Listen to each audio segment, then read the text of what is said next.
Right, kumusta mga kuys? So meron tayong client ulit.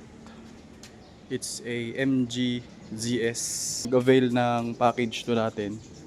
So TLC detailing car wash.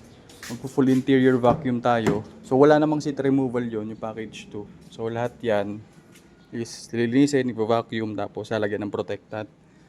And then itong ceiling, so meron siyang water stains dyan.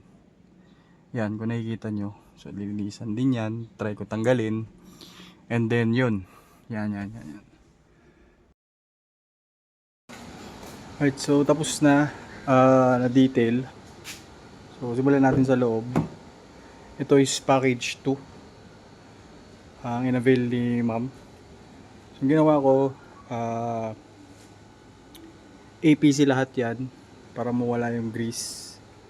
And yung mga dirt. APC lahat yan, and then after nilagyan ko ng protectant lahat yan. Pati ito, meron tayong leather dyan na protectant, so nilagyan ko rin yan. Ayan. So ito vacuum, yung carpet and yung matting. Tapos yan lahat. Itim na yan. Yan, kung makikita nyo. Itim na yan. So ito, hindi ko na nilagyan ng protectant. Kasi baka madulas or dumulas yung kamay ni ma'am. So, brush lang siya ng APC. And then, wipe dry. Yan lang siya.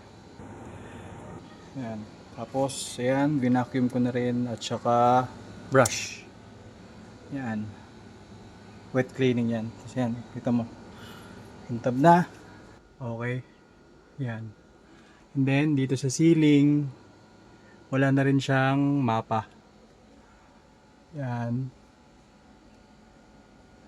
Then dito. Okay, hindi lang siya makikita nyo. Okay na rin siya. Leather. Row. Siyempre. So, all done na rin.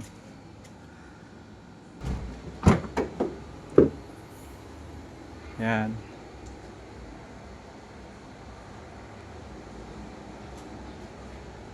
Ito. Yan, okay. Sa pati ito. Makikita nyo yan, na-vacuum na rin yan. Watermarks.